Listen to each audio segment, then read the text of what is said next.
وهو الذي أنشأ جنات معروشات وغير معروشات والنخل والزرع مختلفا أكله والزيتون والرمان متشابها وغير متشابه كلوا من ثمره إذا أثمر وآتوا حقه يوم حصاده ولا تسرفوا إنه لا يحب المسرفين۔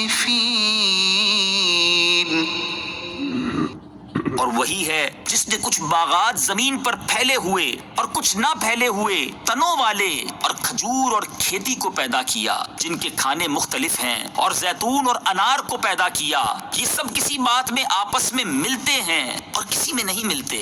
جب وہ درخت پھل لائے تو اس کے پھل سے کھاؤ اور اس کی کٹائی کے دن اس کا حق دو، اور فضول خرچی نہ کرو، بے شک وہ فضول خرچی کرنے والوں کو پسند نہیں فرماتا۔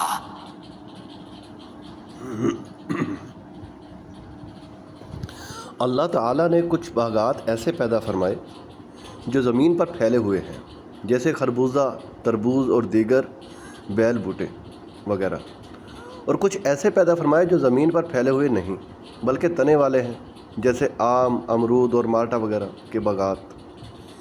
اسی طرح کھجور اور کھیتی، انار اور زیتون کو پیدا فرمایا، اور اس میں اللہ تعالیٰ کی عجیب قدرت ہے کہ ان پھلوں میں تاثیر اور ذائقے کے اعتبار سے تو فرق ہوتا ہے، لیکن رنگ اور پتوں کے اعتبار سے بہت مشابہت ہوتی ہے۔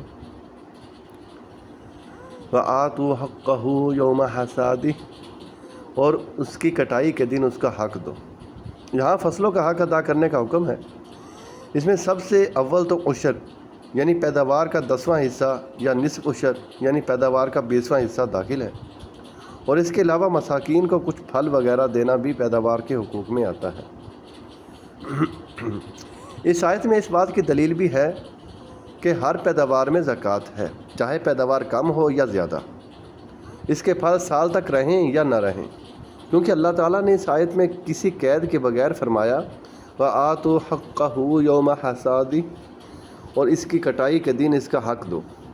اور حضرت عبداللہ ابن عمر رضی اللہ تعالیٰ عنہ سے روایت ہے، رسول اللہ صلی اللہ تعالیٰ علیہ وآلہ وسلم نے ارشاد فرمایا، جو زمین بارش، نہر اور چشموں سے سیراب ہو اس میں عشر ہے، اور جو پانی کھینچ کر سیراب کی جائے اس میں نصف عشر۔ وَلَا تُسْرِفُوا، اور فضول خرچی نہ کرو۔ مفسرین نے فضول خرچی کے مختلف محمل بیان فرمائے ہیں۔ چنانچہ مفسر سدی کا قول ہے کہ اگر کل مال خرچ کر ڈالا اور اپنے گھر والوں کو کچھ نہ دیا اور خود فقیر بن بیٹھا تو یہ خرچ بیجا ہے، اور اگر صدقہ دینے ہی سے ہاتھ روک لیا تو یہ بھی بیجا اور داخل اسراف ہے۔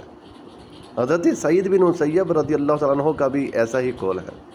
حضرت سفیان ثوری رحمۃ اللہ تعالیٰ علیہ کا قول ہے کہ اللہ تعالیٰ کی اطاعت کے سوا اور کام میں جو مال خرچ کیا جائے وہ قلیل بھی ہو تو اسراف ہے۔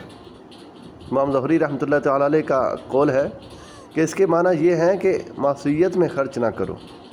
امام جاہد رحمۃ اللہ تعالیٰ علیہ نے کہا کہ اللہ تعالیٰ کے حق میں کوتاہی کرنا اسراف ہے، اور اگر ابو قبیس پہاڑ سونا ہو اور اس تمام کو راہ خدا میں خرچ کر دو تو اسراف نہ ہوگا، اور 1 درہم معصیت میں خرچ کرو تو وہ اسراف ہے۔